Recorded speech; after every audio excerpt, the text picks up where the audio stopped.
BronxNet. Your voice, your views, your vision.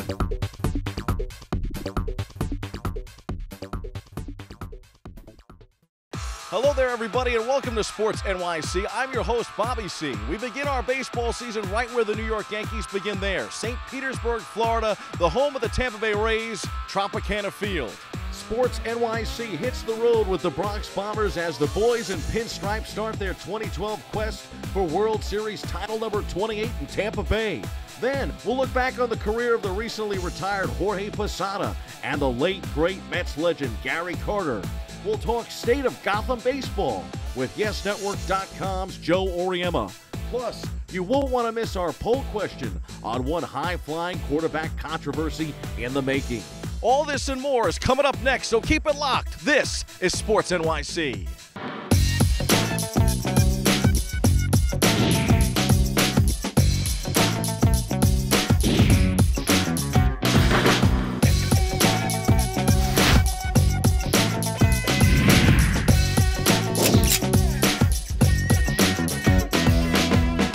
Welcome back to Sports NYC. It was a rough start for the New York Yankees in their first 3 games in Tampa Bay. We take a look back at the opening series, the holiday weekend against the Rays.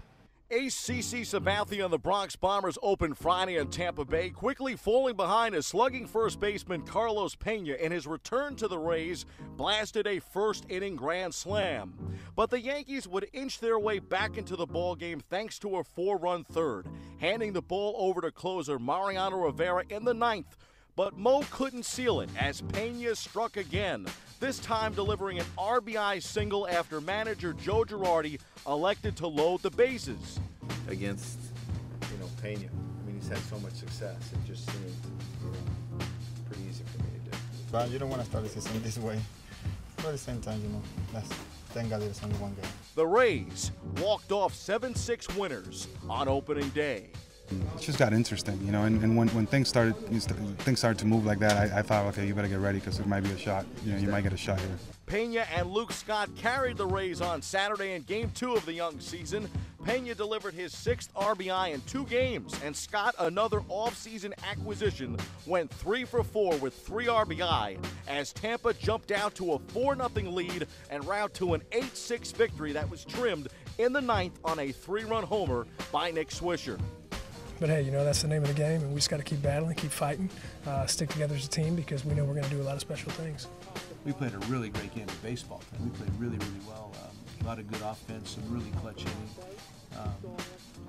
some good base running, some great defense once again. We played well. We just had a hard 9th inning, that's all. The Yankees tried to salvage the series Sunday, but Rays starter Jeremy Hellickson had different plans. Pena homered again, backing Hellickson, who was celebrating his 25th birthday on Easter. The young right-hander, the 2011 American League Rookie of the Year, hurled 8 1/3 shutout innings. The Rays swept the series in a 3-0 win. I think it's huge for anybody to get off to a good start, especially against these guys in our division, and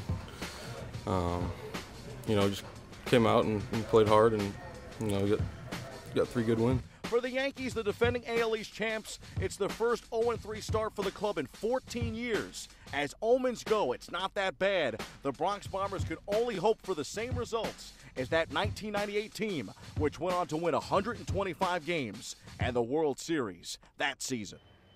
The Yankees started the season 0-3, but across town, the amazing start of the season 3-0, including a near no-hitter by lefty Jonathan Neese on Easter Sunday. The opening series for the Mets was also highlighted by a great performance by Johan Santana, who's working his way back from injury in the 50th season of the franchise. The Mets also opened up on opening day with a special tribute to the late, great Gary Carter. Here's a look back with 2 of Carter's former teammates, Darryl Strawberry and Mookie Wilson.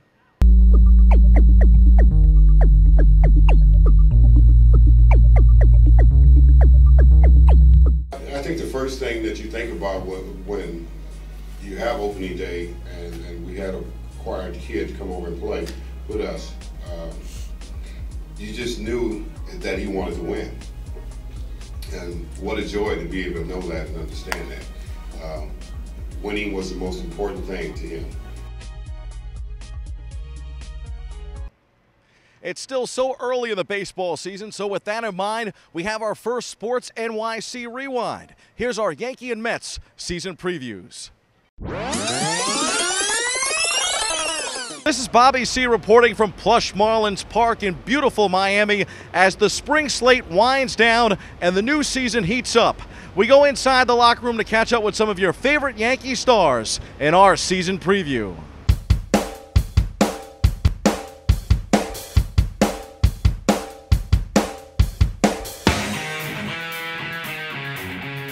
The Bronx Bombers opened Miami's new park Sunday and Monday, taking both in the exhibition series. Miami native Alex Rodriguez was impressed by the dreamy new stadium that includes a fish tank behind home plate and plenty of artistic flavor. To have this great stadium in this city is very excited for the fans and for the Marlins. All-star center fielder Curtis Granderson touted the benefits of playing a late spring training slate at a major league ballpark. Now pitchers are trying to actually get you out. I think that's a big test to see how everyone feels. Let's get what we got and just keep us healthy. If everybody keeps healthy here, we can do a lot of good things in the season. Speedy left fielder Brett Gardner sees big things for the Yankees, the reigning American League East champions, which added plenty of pitching in the offseason to bolster their pursuit for World Series number 28. We've been playing really well. I think we got some guys who have been swinging the bats really well, some pitchers who have been throwing the ball really well. You know, it'll be exciting to really get into the regular season this weekend and play some games that really mean something. The Bombers lost only 3 of their last 16 spring training games, including Tuesday's bottom of the 9th inning walk-off at the hands of Ike Davis and the Mets in Port St. Lucie. Got to look forward to the season, and I mean, you never know. Maybe all the bad moments happen here in spring training. Maybe I got another good season again, and that's what we're looking for. The Yankees capped the spring training slate in an 8-3 bounce-back win over the Mets on Wednesday in Tampa. Speaking of the Mets, reporting from Digital Domain Park, the spring home of the New York Mets, Mets star David Wright has a message. Don't count out the Amazons in 2012. We don't necessarily want to, shock people or play that, us versus the world thing, but I think that we have the ability to, really surprise some people. The Mets welcome back ace Johan Santana, who has done a remarkable job in his recovery from injury. Veteran pitcher R.A. Dickey believes in the Met rotation. Our pitching staff's coming together. Johan's healthy. I mean, I think we have the ability to sneak up on a lot of people. A key for the Amazons could very well be Mike Pelfrey. The talented right-hander will be looking to bounce back from a subpar 2011. I felt like my arm got stronger, velocity was there.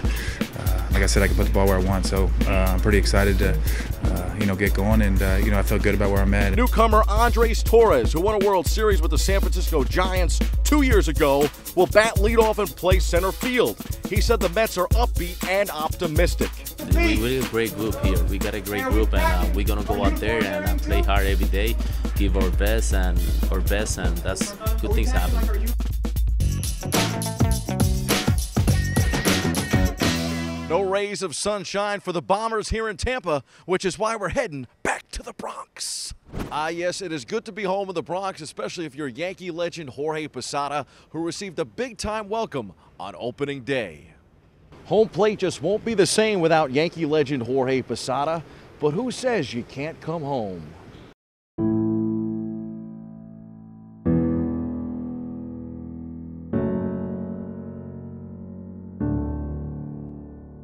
A day after receiving the Pride of the Yankees award at the 2012 Homecoming Dinner, Jorge Posada returned for one more curtain call. It was the first time in a long time that Posada's name was not penciled in the opening day lineup for the Bronx Bombers, but one of the legendary members of the Core Four couldn't keep away from his second home at 161st and River Avenue. On the 110th home opener, Posada became the 11th former Yankee to receive the honor of tossing out the ceremonial first pitch. Surrounded by his former teammates, Posada elected his father, Jorge Sr., as his battery mate. Today was really nervous to be up there and all eyes on you and please don't bounce it. That was tough, but he was, the fans were, again, super amazing. After 17 seasons and a team-best .429 batting average in last fall's ALDS, Posada said he knew he was ready to step away. Things weren't going the way I wanted it to go.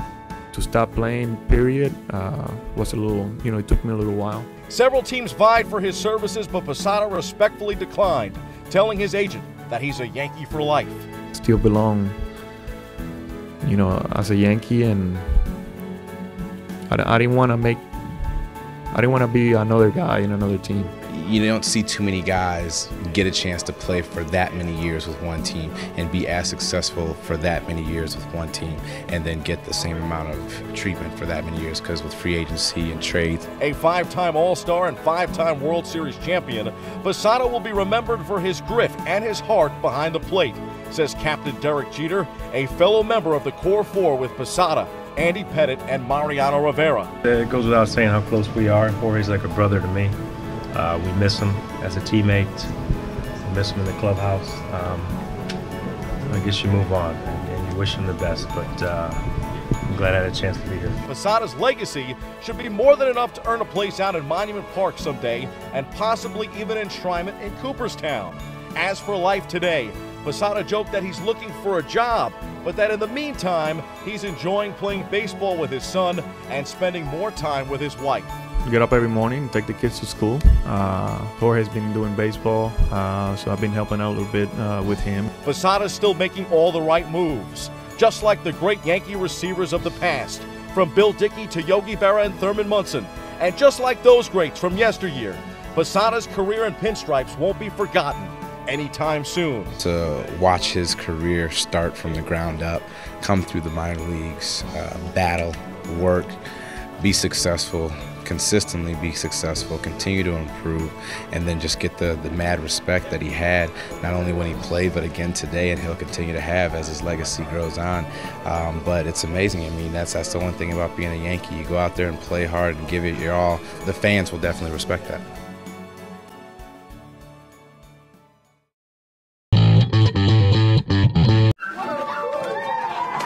I'm lucky.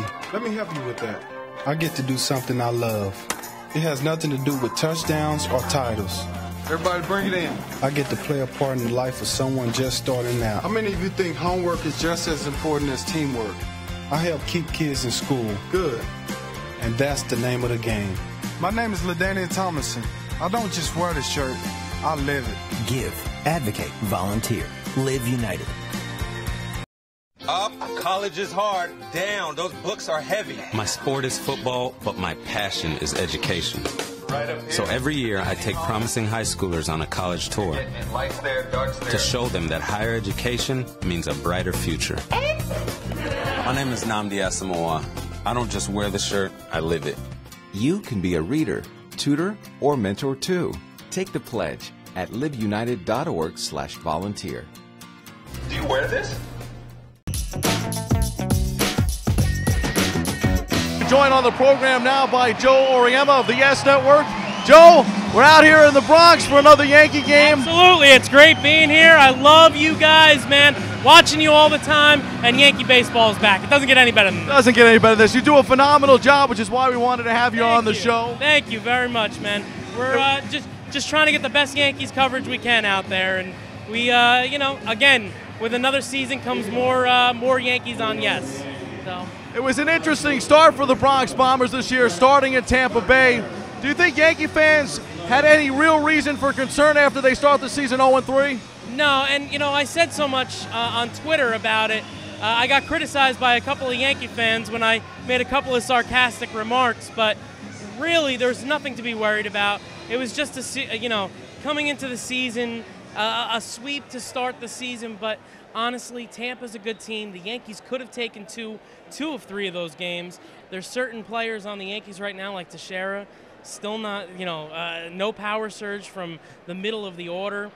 Without Derek Jeter right now, this team would probably be in trouble. And I just think that Tampa did everything that they needed to do. They pushed all the right buttons, and they outpitched the Yankees. And you know, that's the formula for success with the Rays. I mean, they have one of the best starting rotations in all of baseball.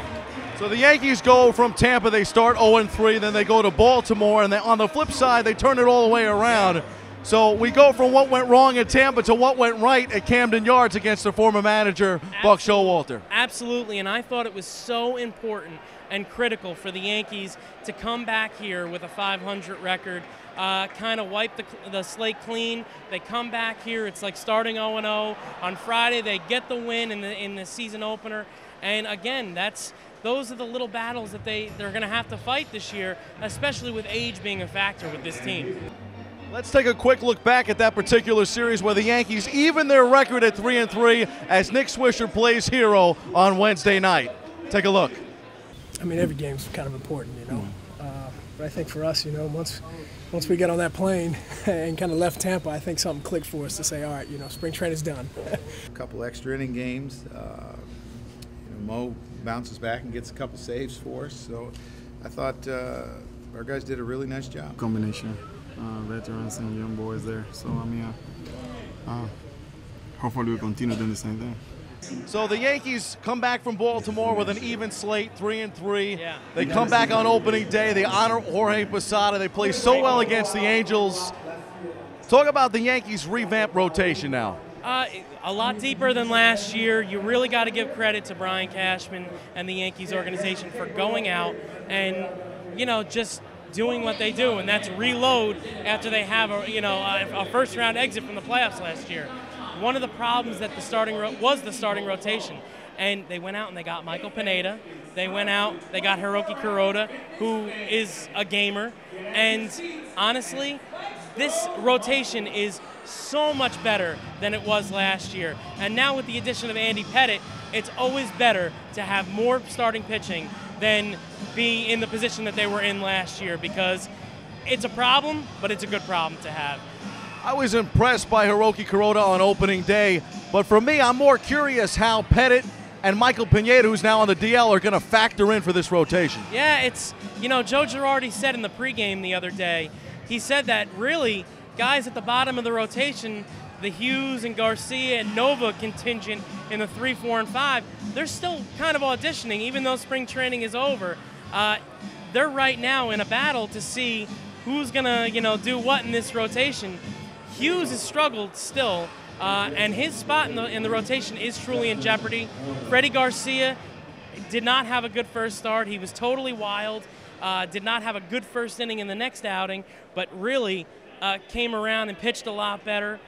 You got to give him credit, and you got to look at what Freddie Garcia has done. He's solid as always. Bottom line is that it's going to be a fight. Pettitte, one of these guys is going to be out of the rotation. I ultimately think it's going to be Hughes who's going to go back into the bullpen. And then Pineda, then who knows? Like I said, it could be a competition. It's all about who's throwing the best at that time. Joe, across town, no one seemed to be giving the Mets a fighting chance at any sort of playoff contention this year. Were you surprised coming out of the gate how well they played? No, actually, I thought that the one thing that the Mets needed to do is they needed to come out of the gate hot, because right now the Phillies, without Howard and Utley in the lineup, honestly, this is their weak spot right now. So the Phillies, with the lineup the way it is, they needed to start hot, and they've done just that. You gotta love what the Mets have done with the rotation. Johan Santana at the top, pitching great, pitching like the Santana of old. They need to get more of that out of him. Nice has been unbelievable, and R.A. Dickey's been terrific too. And whatever they get out of Mike Pelfrey right now is gravy, because to me, that's a key. The starting rotation, if they can limit these guys, the number of runs that these other teams score, that's a huge key for the Mets in that tough division. Well, the Mets were dealing on opening weekend against the Braves, and then on a special Monday night against the Washington Nationals, Daniel Murphy had a walk-off winner. Let's take a quick look back in our latest Sports NYC Rewind.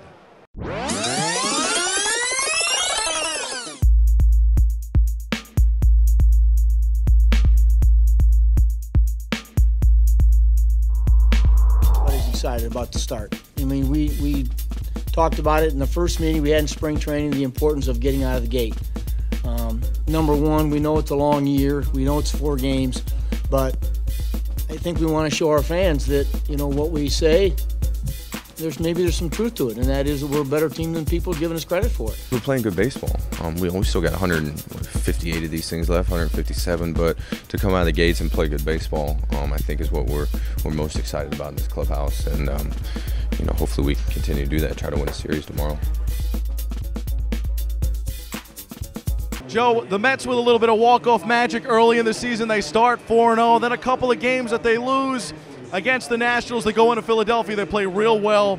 But I think the home field advantage for them this year might be aided by the fences being moved. And how much will that help their lineup? It's really going to help that lineup. It went from a ballpark where you weren't going to attract any free agent hitters to now manageable. It really is. There are a couple of home runs that the Mets have already hit at home in Citi Field that wouldn't have been home runs last year, and it's only April. So you can definitely see this aiding a Jason Bay, a David Wright. In fact, last year I went to Citi Field, and just to tell you how hard it is to hit a home run in the old Citi Field, Jason Bay was in the cage in batting practice, and he just kept hitting the top of the wall, the middle of the wall, the top of the wall. And he actually said to David Wright, what do you have to do to hit a home run in this ballpark? So to me, I think even though Bay hasn't lived up to his contract or his potential, I think that's going to help a player like Jason Bay in the middle of that Mets order. With this extra wild card here this year, you think the Mets can contend? Any predictions here for the Amazons? I do think they can contend. The one thing that I think that they're going to have a problem with is the rest of their division. The Phillies, when they come back and they're kind of clicking on all cylinders, I think the Phillies are going to be tough to compete with. I think the dark horse in this whole thing, and they haven't been a dark horse to start, has been the Nationals.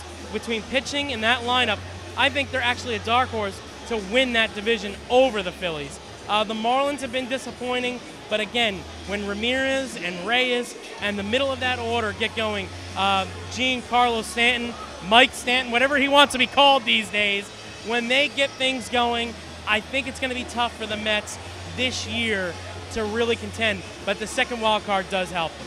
Good. It would be great to see the Yankees and Mets vying for postseason spots late in the year, late in the summer here in New York. Absolutely.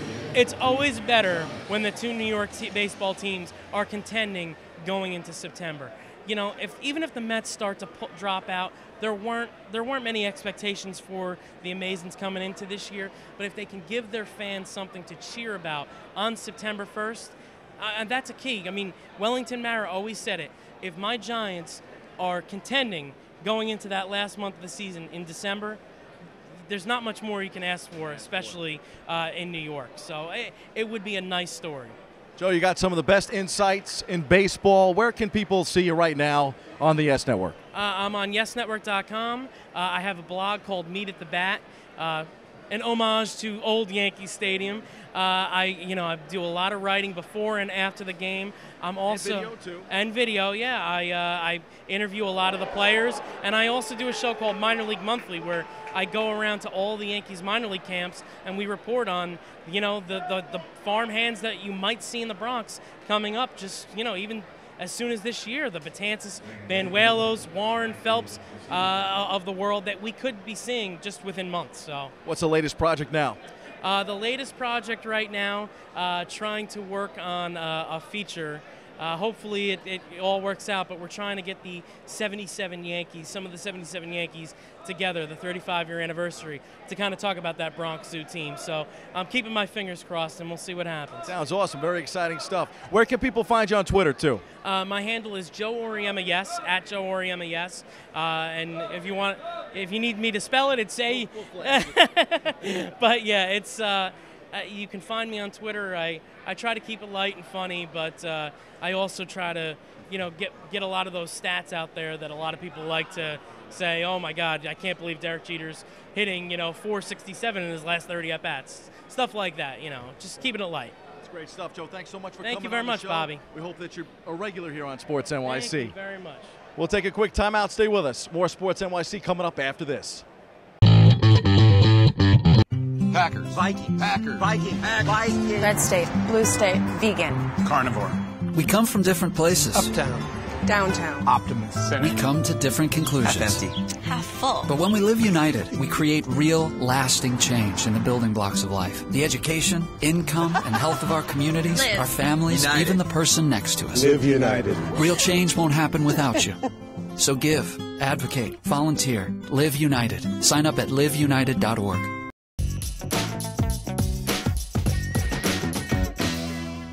Welcome back to Sports NYC. Last time on the program, we posed the question, who will win more games, Johan Santana or Andy Pettitte? You can check out our Facebook page at facebook.com/sportsnyc. Chris from the Bronx writes in, I believe Johan will win more games than Andy because Johan will have played more games than Andy. Also, we don't know how effective Pettitte will be compared to Johan. Overall, I think Johan ends up with 12 wins and Andy with 10. Good response from Chris from the Bronx. I said last time on the show that I thought that Pettitte would win 12 and that Santana would win 12 games.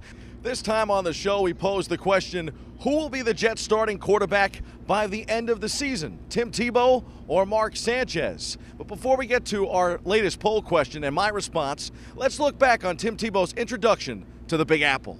The Tim Tebow era in the Big Apple kicked off Monday afternoon in Florham Park, New Jersey at the Atlantic Health Center, the training facility of the New York Jets. Tebow traded from Denver to New York last week after the Broncos signed NFL great Peyton Manning, was greeted by a crush of over 250 credentialed media. It's more than likely the first time a backup quarterback has ever had an introduction like this. Just that I'm looking forward to my time here in New York and my time as a Jet, and I'm so honored and humble to be a Jet. I'm so thankful that they wanted me. Tebow uttered the words, "I'm excited," 45 times during his 32-minute session. So I was really excited. I'm excited about how exciting it is. I'm excited to be a Jet, and so I'm excited to be a Jet, and I'm excited to be here. Excitement withstanding, the question remains, how will Tebow and starter Mark Sanchez coexist? I think Mark is very secure as a football player and as a person and who he is, and I think working together we'll be able to encourage one another. The former Florida Gator, a two-time national champion and Heisman winner, established himself as an inspirational leader on the field in Denver last season, winning a playoff game against Pittsburgh and setting the league upside down. Tebow mania and Tebowing took center stage despite his league's lowest rated passer rating. His openly devout Christian beliefs and his knack for fourth quarter heroics made him as big a star in the NFL as he was in Gainesville, Florida. I think it really matters, how well we do and how well, I can pick everything up and go out there and how well we're doing. So, my goal is to go out there and try to execute as well as I possibly can and improve every single day. Tebow and the Jets say the deal is far from a publicity stunt. The coaching staff has come out in the media and said that they expect Tebow to be on the field for at least 20 plays a game thanks to the Wildcat formation, something new offensive coordinator Tony Sparano instituted in Miami and was successful in doing so. It can be confusing. I think it can make defenses play slow, and I think when you have a great offensive coordinator like Coach Sparano that can put together packages and plays and not necessarily have tendencies, then I think it can be effective. Ultimately, Tebow is a believer in Jet football. And I'm so honored to be here, and it's such a blessing for me, and it truly is an honor to be a Jet, and I'm so grateful to be here.